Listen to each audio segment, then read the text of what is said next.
Le dernier chapitre, chapitre 17, modèle ondulatoire et particulière de la lumière. C'est-à-dire que la lumière va être envisagée soit selon le modèle ondulatoire, soit selon le modèle particulière, selon la situation, pour pouvoir expliquer donc différentes situations. Activité 1, la lumière, une onde. C'est-à-dire qu'ici, on se place dans le modèle ondulatoire. On nous dit que la lumière visible constitue un des domaines des ondes électromagnétiques et il y a d'autres domaines d'ondes électromagnétiques. On va essayer de voir lesquels et comment ils sont classés, quelle différence il y a entre ces autres domaines et la lumière visible. Alors j'espère que vous avez pu regarder les différents documents et notamment les petites vidéos associées. Document 1, on a les rayonnements infrarouges. Document 2, un document sur les rayonnements ultraviolets. Document 3, les rayons X. Document 4, les rayons gamma. Et document 5, les ondes radio. Ça nous fait pas mal d'autres domaines. Et en première question, il faut compléter le document en indiquant le nom des domaines des ondes électromagnétiques dans le document ici. On voit que l'axe est gradué selon la longueur d'onde en mètres. Alors, donc les différents domaines, ce sont ceux qui figurent dans les titres des documents. On va commencer par le rayonnement infrarouge. Alors, si vous avez écouté attentivement le document, vous avez dû vous apercevoir que le rayonnement infrarouge, c'est juste un petit peu plus loin que le rouge. Ensuite, en document 2, on avait les ultraviolets. Alors, les ultraviolets sont situés, eux, juste à côté du violet. Donc, ils vont être ici.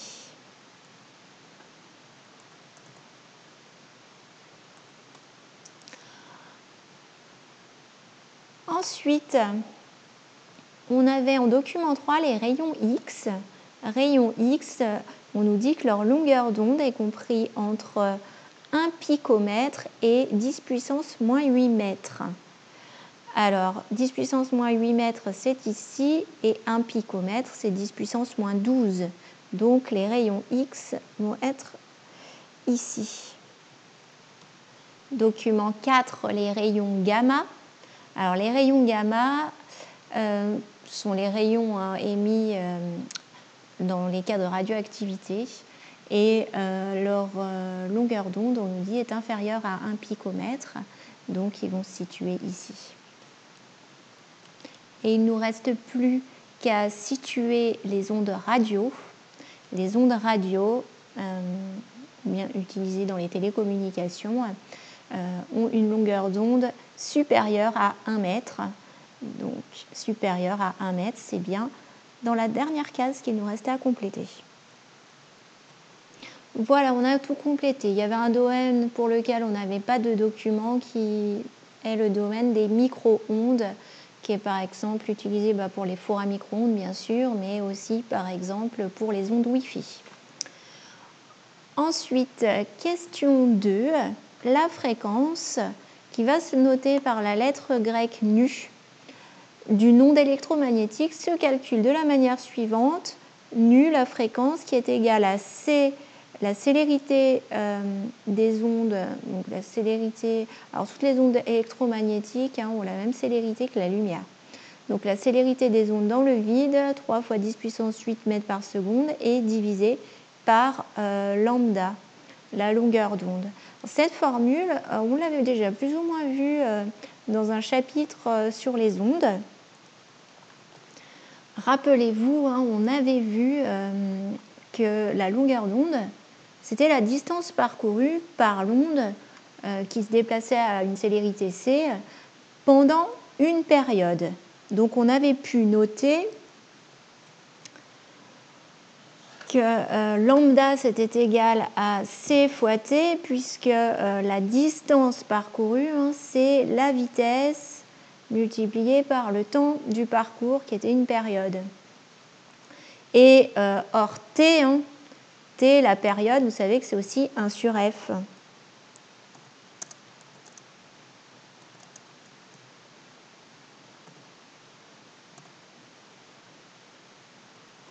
Alors, sauf qu'ici, F, la fréquence, on ne la note pas F, on la note nu dans ce chapitre.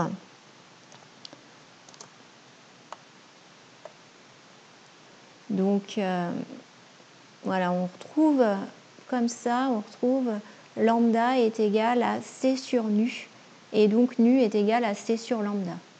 Hein, vous voyez qu'on retrouve facilement cette formule à partir de ce qu'on avait vu dans l'autre chapitre, à partir de ça. Bon, c'était une petite parenthèse pour vous montrer que ça, c'est pas vraiment une formule nouvelle. Donc, on va utiliser cette formule pour calculer la fréquence qui correspond aux différentes longueurs d'onde pour les intervalles des domaines. Donc, par exemple, si on prend cette borne-là à 10 puissance moins 12 mètres pour la longueur d'onde, on applique tout simplement la formule en faisant la vitesse de la lumière divisée par 10 puissance moins 12 mètres et on trouve 3 fois 10 puissance 20 Hertz. Qu'on va bien sûr reporter sur l'axe ici.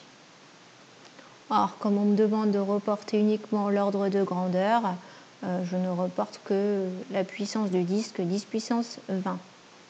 Alors ensuite, on va faire les différentes valeurs ici. Je ne vais pas vous détailler tous les calculs, je vais simplement vous noter les résultats. Donc voilà pour les résultats. Si vous avez fait les calculs, vous avez dû trouver ça. Et vous remarquez donc que l'axe pour la fréquence est gradué de la droite vers la gauche. Autrement dit que quand la longueur d'onde augmente, la fréquence diminue. C'est logique puisque la fréquence nu et lambda sont inversement proportionnelles dans la formule. Donc comment évolue la fréquence par rapport à la longueur d'onde? On va noter qu'elle diminue quand lambda augmente. Ensuite, les appellations infrarouge et ultraviolet se réfèrent-elles au classement en longueur d'onde ou en fréquence?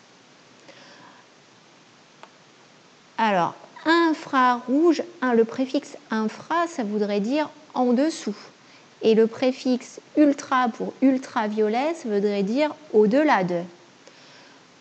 Et on s'aperçoit que finalement, sur notre axe, de la façon dont il est gradué, les ultraviolets sont avant le violet et les infrarouges sont après le rouge, ce qui ne paraît pas très logique. Et en fait, ces appellations infrarouge et ultraviolet, il faut se référencer aux fréquences pour comprendre leur nom. Les infrarouges, ce sont donc les rayonnements qui vont avoir des fréquences avant celle du rouge, plus petite que celle du rouge, et les ultraviolets vont être les radiations qui ont des fréquences au-delà de celles du violet.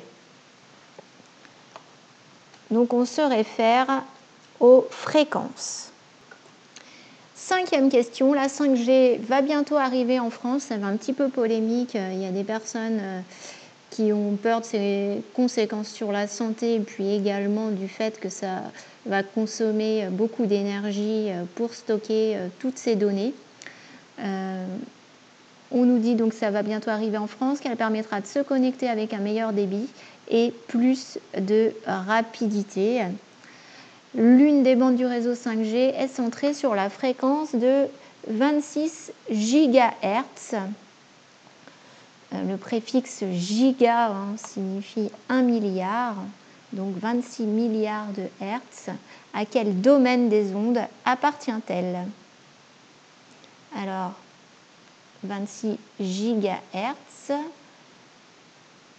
préfixe giga, je vous ai dit que c'était 1 milliard, donc 10 puissance 9.